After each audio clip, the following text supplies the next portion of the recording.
Episode के starting में हम एक आदमी को देखते हैं। इसकी हरकतों से लग रहा था कि ये कोई पागल है। ये एक पेंटिंग किए हुए दीवार को अपना दुश्मन समझ रहा था। उस दीवार पे बंद आंखों की पेंटिंग की हुई थी। वो आदमी तार के छोटे फल को लेके इस दीवार पे फेंकता है। तभी उस दीवार पे वो आंख खुल जाता है और उसमें से कोई आदमी बाहर निकलता है। इसका नाम रंगीला है और यही इस एपिसोड का सुपर विलन है। वो आगे बढ़कर एक कार के सामने आता है और मिरर में अपना चेहरा देखकर डरने लगता है, इसलिए वो कार का शीशा तोड़ देता है। इसके बाद ये एक कुकिंग के पेंटिंग के पास आता है और अपना मंत्र पढ़कर उस पेंटिंग में जो कुक की तस्वीर थी उसमें जान डाल देता है। इस कुक का नाम राजीव है। ये किसी रोड पे जाके वहाँ पे सारे लोगों को पीटने लगता है और सबको ये शहर छोड़कर जाने के लिए बोलता है। इस आदमी से ये सब रंगीला ही करवा रहा था। आगे की सीन में सुपर कॉप्स राजीव को पकड़ के उसी कांड के बारे में पूछताछ कर रही थी, लेकिन राजीव को इसके बारे में कुछ भी नहीं पता था, क्योंकि जिस समय ये घटना हो रही थी उस समय तो वो अपने घर पे था।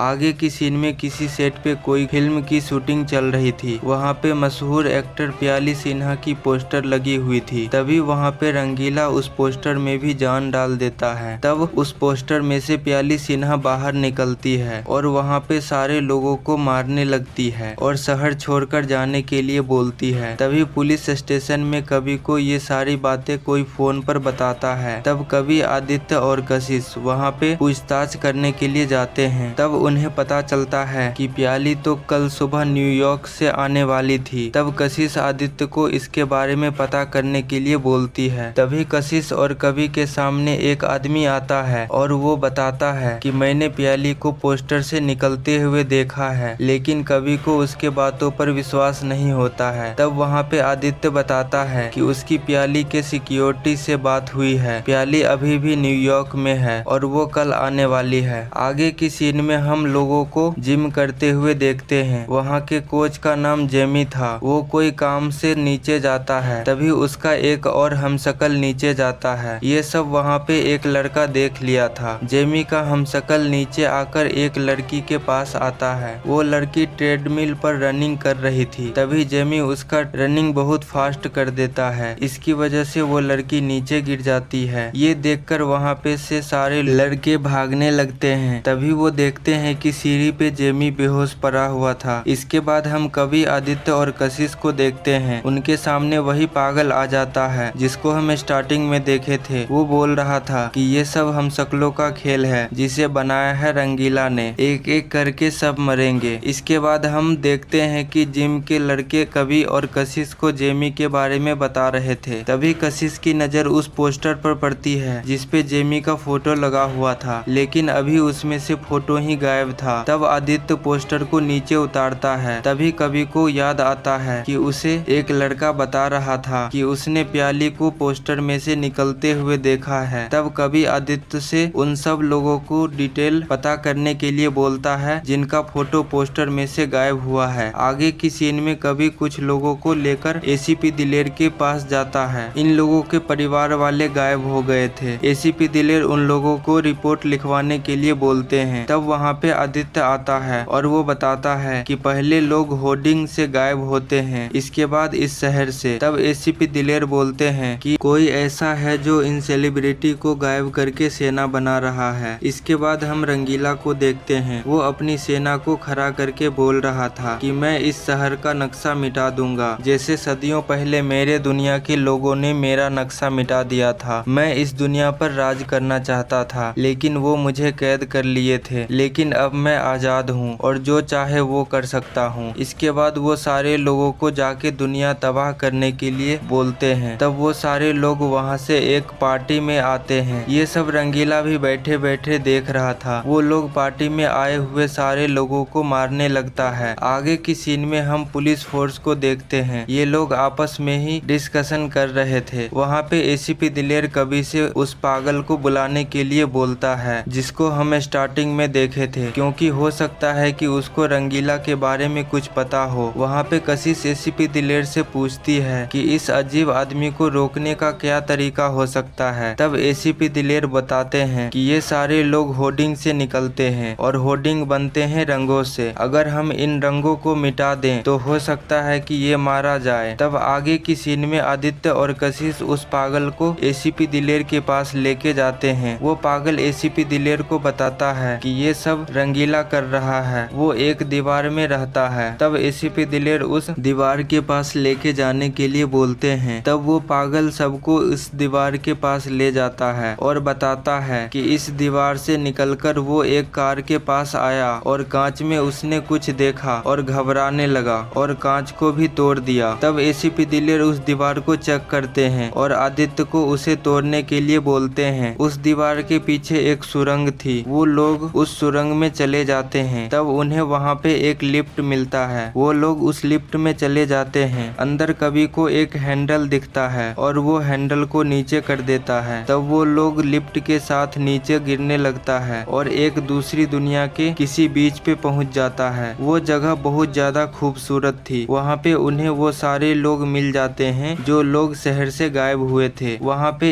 एक आदमी बोलता है कि पता नहीं रंगीला हमसे क्या चाहता है। तब एसीपी दिलेर बताते हैं कि रंगीला शहर के मशहूर लोगों को यहाँ कैद करके रखना चाहता है ताकि वो असली दुनिया में सबसे ज्यादा मशहूर बन सके। तब आदित्य बोलता है कि कोई तो चीज होगी जिससे रंगीला डरता होगा। तब प्याली बोलती है कि एक चीज है, जब मैं अपना गूगल्स पहनी हुई थी तब वो उसमें एक बार देखा और डर के वहाँ से भाग गया। तब एसीपी दिलेर बोलते हैं कि मुझे लगता है कि ये इंसान प्रतिबिंब से डरता है, क्योंकि अगर ये अपने प्रतिबिंब को देख लेगा तो ये खुद अपनी शक्ति का शिकार हो जाएगा। इसके बाद एसीपी दिलेर उन सारे लोगों को लेके उसी लिफ्ट के द्वारा पृथ्वी पर वापस जाते हैं। तभी वहाँ पे कवि को एक कॉल आता है और उन्हें पता चलता है कि रंगीला और उसकी सेना मदनपुर एरिया के आसपास है। दूसरी तरफ रंगीला अपनी सेना को कहीं लेकर जा रहा था और वो किसी वीर योद्धा का नाम ले रहा था। तभी वहाँ पे एसीपी दिलेर और उसकी टीम आ जाती है। तब वहाँ पे उन सब लोगों में फाइट होने लगती है और रंगीला अंदर जाकर अपना वीर योद्धा ढूंढने लगता है। दूसरी तरफ सुपर कॉप्स लगातार रंगीला की सेना से मार खाए जा रहे थे। तभी कवि गलती से रंगीला की सेना के ऊपर रंग को गिरा देता है। उनके ऊपर रंग के गिरते ही वो वहाँ से गायब हो जाता है। तब कवि को एसीपी दिलेर की बात याद आती है जो एसीपी दिलेर रंगों की बात कर रहे थे। तब कवि जाके रंगों की बोतल लेके आता है और अपनी टीम को देता है। वो सब मिलकर रंगीला की सेना के ऊपर रंग को डालने लगते हैं। तब धीरे धीरे रंगीला की सेना गायब हो जाती है। दूसरी तरफ रंगीला को भी उसके वीर योद्धा का पेंटिंग मिल जाता है। वहाँ पे सुपर कॉप्स भी आके रंगीला को ढूंढने लगता है। तभी वहाँ से रंगीला का वीर योद्धा निकलता है। तब एसीपी दिलेर और उसकी टीम फाइट करने लगती है, लेकिन वो वीर योद्धा बहुत ज्यादा ताकतवर था। वो सबको अपने बाजू में पकड़ लेता है। तभी वहाँ पे मेघना आ जाती है और वो रंगीला के चारों साइड मिरर को रख देती है। तब धीरे धीरे रंगीला की शक्ति कम होने लगती है और वो वहाँ से गायब हो जाता है। तब मेघना अपनी शक्ति से उस योद्धा को रोक देती है और उसे भी समाप्त कर देती है। तब एसीपी दिलेर मेघना को थैंक यू बोलते हैं और ये एपिसोड यहीं पे एंड हो जाती है। ये एपिसोड कैसा लगा दोस्तों, ये हमें कमेंट में जरूर बताएं और हमारे इस वीडियो को एक लाइक कर दें और आगे का एपिसोड देखने के लिए आप लोग हमारे चैनल को सब्सक्राइब कर लीजिए। मिलते हैं अगले वीडियो में। Thanks for watching.